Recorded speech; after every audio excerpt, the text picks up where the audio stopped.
Guys, welcome to the channel. Yesterday we deal with the chapter money, and now I am going to start with the chapter banking.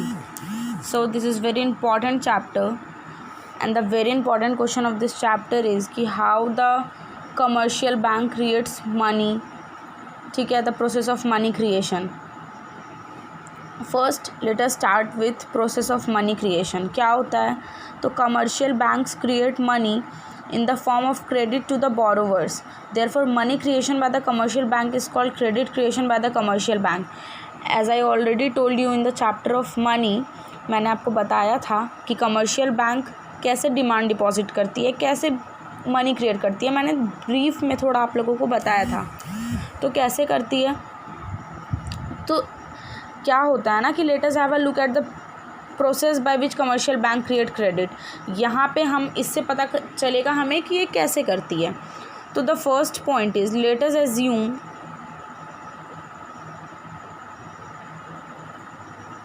That all banks in the economy receive cash deposit of ₹10,000. These are demand deposit of the people. ठीक है. अब हम assume करते हैं. अब मैं आपको बताने जा रही हूँ कि कमर्शियल बैंक कैसे क्रेडिट क्रिएशन करता है. This is very important question of this chapter. This is the only important question of this chapter. So let me start. तो अब हम लेट अस एज्यूम, हम एज्यूम करते हैं कि जो बैंक है वो कैश डिपॉजिट 10,000 का रिसीव कर रही है. जो पब्लिक है वो जाके 10,000 का बैंक में जाके डिपॉजिट कर रहा है. ठीक है. तो बैंक क्या करता है? The bank are guided by their historical experience that all the depositor never withdraw their deposit at a single point of time. ये बैंक का हिस्टोरिकल एक्सपीरियंस है कि जो भी बंदे ने 10,000 जमा किया वो eight a single point of time में पूरा का पूरा पैसा नहीं निकालेगा. ठीक है. तो बैंक क्या करती है? Therefore the banks find it safe to keep only a part of the deposit at reserve. Bank क्या करती है? 10% अपने पास रख देती है, बाकी के पैसे को लोन दे देती है. Let's see. And lend the rest as loan to the borrowers. क्या करती है? तो 10% of demand deposit, D means demand deposit, 10% of 10,000 that is 1,000 रख के वो अपने पास बाकी 10,000 माइनस 1,000 करके क्या करती है? तो ये क्या करती है? तो लोन दे देती है. तो the necessary cash that the bank need to hold are called required cash reserve. जो 10% उसको अपने पास रखना पड़ता है उसको हम लोग रिक्वायर्ड कैश रिजर्व बोलते हैं. ठीक है. टोटल कैश रिजर्व हमारे पास कितना था? 10,000. और रिक्वायर्ड कितना था? That is 10% of D that is 1,000. तो एक्सेस रिजर्व कितना हो गया बैंक के पास? तो 9,000 हो गया. ठीक है. ये हमें समझ में आ गया कैसे हुआ. Now the bank can safely lend 9,000 as loans and earn interest income. ठीक है. Bank 9,000 as a loan lend कर देती है और वो उस पर higher rate of interest charge करती है. But the banks never offer loan in cash. But bank कभी भी जिसको लोन देती है कैश में नहीं देती है. तो बैंक क्या करती है? Instead an account is open in the name of the borrower. जो भी पैसा बोरो करता है उसके नाम से एक अकाउंट खोल दिया जाता है बैंक में. And the loan amount is reflected as a credit item in the account. Credit item में जितना का उसको लोन चाहिए होता है वो उसके अकाउंट में चले जाता है. Thus the bank continue to hold 10,000 even when 9,000 has been loaned out. फिर भी बैंक जब 9,000 दे दिया लोन के रूप में बट वो कैश में नहीं दिया, then still bank is left with 10,000 rupees. अभी भी बैंक के पास 10,000 है. By loaning out bank have only interested their financial liability by an amount of 9,000. Bank अपने लाइबिलिटी को बस बढ़ा रहा है. ठीक है. सो टोटल फाइनेंशियल लाइबिलिटीज़ कितना हो गया? 10,000 पहले से था और अब कितना हो गया? तो 10,000 जो बैंक के पास हम लोगों ने जमा किया वो बैंक के लिए तो लाइबिलिटी है. तो उसी 10,000 को अगर बैंक ने लोन के रूप में दे दिया तो वो भी लाइबिलिटी है. तो टोटल उसके पास कितना हो गया? तो डैट इज़ 19,000, जिसमें कि 10,000 मेरा प्राइमरी डिपॉजिट था और 9,000 मेरा सेकेंडरी डिपॉजिट था. ठीक है. उसके बाद बैंक क्या करती है? तो total demand deposit of the bank now are 19,000. ठीक है. 10,000 पहले का और 9,000 अभी का जो मैंने लोन आउट किया. The required cash reserve are 10% of 9. फिर हम लोग उसी प्रोसेस को फॉलो करेंगे. अब हम लोग फिर 10% इसका कैश रिजर्व निकालेंगे 19,000 का. तो कितना हुआ? 1,900. अब हम लोग एक्सेस रिजर्व मेरा कैसे निकलेगा? तो जो इनिशियल प्राइमरी था 10,000 उसमें 1,900 माइनस करेंगे दैट इज़ 10% ऑफ 19,000. तो मेरा 8,100 आया. We are left with 8,100 and this process will continue. अब हम क्या करेंगे, तो अब हम 8100 को ऐड कर देंगे, किस में, 19,000 प्लस 8100 कर देंगे हम, ठीक है। तो मेरा कितना आएगा, 27,100 आएगा। तो अब हम उस 27,100 का 10% लेंगे और फिर उसका एक्सेस रिज़र्व निकालेंगे 10,000, मतलब 2710 माइनस करके। तो ये तब तक कंटिन्यू होगा, दिस प्रोसेस कंटिन्यूज़ कब तक, तो it would continue till all excess reserve are exhausted, जब तक जितना रिज़र्व एक्सेस रिज़र्व मेरा बन रहा है जब तक एग्जॉस्ट नहीं हो जाएगा। तो कितना रिज़र्व चाहिए हम लोग को, तो when will this point be reached, कब होगा, this point will be reached when the banks have total demand deposit of ₹1 lakh, जब उसके पास excess reserve total demand deposit उसके पास मिला के 1 लाख का हो जाएगा, for which required cash reserve, जिसका हम 10% निकालेंगे तो कितना होगा, that is 10,000 which is exactly equal to actual cash reserve of the bank, जो मेरा इनिशियल था 10,000। तो क्या हो जाएगा, तो देखिए एक्चुअल कैश रिजर्व था 10,000 and demand deposit 1 lakh.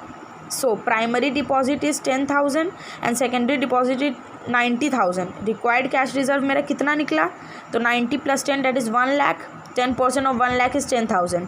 So excess reserve, actual reserve minus reserve, that is 10,000 minus 10,000 0. ये कैसे हुआ, तो we all are knowing that demand deposit are a component of money supply. मैंने आपको मनी चैप्टर में पढ़ाया था कि डिमांड डिपॉजिट, ठीक है, करेंसी, ये सब क्या है, मनी सप्लाई में आता है। Because all money in demand deposit can be used on demand, ठीक है, हर मनी को हम लोग यूज़ करते हैं। तो 10 on the basis of their cash reserve of 10,000, 10,000 के बेसिस पे the bank have created money supply equal to 1 lakh. इसी कैश रिजर्व के हेल्प से बनी एक मनी क्रिएशन कर पाया 1 लाख का। Without the help of this bank can not create money. Thus money supply created by the bank is called credited by the bank, इसी को हम लोग कहते हैं, ठीक है। So let me recall the things which I have told you. तो banking में सबसे मेन क्वेश्चन यही है कि बैंक मनी क्रिएशन कैसे करता है। तो अब मैं आपको ब्रीफ में बता दूं कि बैंक क्या करता है, कि लेट अस एज्यूम कि 10,000 हम लोगों ने जाके जमा किया, ठीक है, we are the public and we have deposited 10,000 in the bank. तो बैंक क्या करेगा, उसके हिस्टोरिकल एक्सपीरियंस, उसको पता है कि हमने जो डिपॉजिट किया है हम एक बार जाके नहीं निकालेंगे, तो हम क्या करेंगे, तो बैंक अपने पास ना रिज़र्व रख लेता है। कितना रिज़र्व रखता है, तो सिर्फ 10% ऑफ डिमांड डिपॉजिट। हमारा डिमांड डिपॉजिट 10,000 था, बैंक ने उसका 10% रखा, मतलब 10% of 10,000 that is only 1,000 bank keeps with it self, other 9,000 bank have लोन्ड out, मतलब बैंक ने लोन दे दिया अदर 9,000 को। फिर बैंक ने क्या किया लोन दे के, तो बैंक ने उस 9,000 को कैश में लोन नहीं दिया, बैंक ने पीपल के नाम पे वो अकाउंट को खोला, उसके नाम से बैंक में ने पैसे को क्रेडिट कर दिया, ठीक है। तो लोन देने के बाद भी बैंक के पास उतना ही कैश है जितना उसके पास पहले था, which the people have deposited into the bank, that is 10,000। अब बैंक क्या करेगी, बट बैंक ने अपने फाइनेंशियल एबिलिटी को तो बढ़ा लिया लोन दे के, क्योंकि वो तो हमारा पैसा है पब्लिक का, अगर पब्लिक तो कभी भी आ सकती है, तो वो तो बैंक के लिए लोन हुआ, बैंक तो क्रेडिट में है। तो बैंक क्या करेगी, वो तब तक उस प्रोसेस को कंटिन्यू करेगी जब तक उसका कैश रिज़र्व उतना नहीं हो जाता कि दोनों को मिला के मेरा ज़ीरो हो जाए, लाइक मेरा इनिशियल दैट इज़ मेरा प्राइमरी डिपॉजिट के इक्वल होना चाहिए, ठीक है। तो इस प्रोसेस को तब तक कंटिन्यू हम लोग करेंगे जब तक हम लोग का रिज़र्व 1 लाख नहीं हो जाता। फिर हम लोग उस 1 लाख का जब रिज़र्व निकालेंगे दैट इज़ 10% ऑफ 1 लाख, तो मेरा 10,000 बचेगा, ठीक है, और एक्चुअल भी मेरा 10,000 था, तो दोनों को माइनस करके मेरा ज़ीरो आ जाएगा। तो बस यही है मेरा क्रेडिट क्रिएशन। ये आप अच्छे से देख लो। बैंक हमें इंटरेस्ट क्यों देती है, क्योंकि बैंक जिसको लोन देती है उसे बहुत higher rate of interest charge करती है, उसका कुछ पार्ट हमें दे देती है जिन्होंने जमा किया है, क्योंकि without the help of public अगर हम डिपॉजिट नहीं करेंगे तो बैंक लोन नहीं दे पाएगी, बैंक रन नहीं कर पाएगी। We are the only hand, हम ही लोग हैं जो बैंक को रन करवा रहे हैं, ठीक है। ऐसी बैंक इसको करती है, ठीक है, बिना हम लोग के हेल्प के बैंक नहीं कर सकती। तो उस रेट ऑफ इंटरेस्ट जो वो लोन देने वाले से चार्ज करती है उसमें से वो कुछ परसेंटेज हमें दे देती है जिन्होंने डिपॉजिट किया है, ताकि हम भी खुश हो जाए कि हाँ, instead of saving our money in the locker we must save our money in the bank. तो हमें बैंक में डिपॉजिट करना चाहिए क्योंकि वहाँ रखने पे हमें इंटरेस्ट मिलता है। तो अगर हमने 10,000 जमा किया है तो कल को कुछ साल बाद हम निकालेंगे तो उस पर हमें इंटरेस्ट के साथ मिलेगा, तो that will be beneficial for us. लेकिन बैंक जिनसे लोन देती है उनसे बहुत high rate of interest charge करती है। इसी तरह बैंक रन होता है जिसमें से वो कुछ पार्ट हमें दे के बाकी अपने पास रख लेते हैं जिससे बैंक को बेनिफिट हो। So this is the process by which bank creates money. Thank you so much.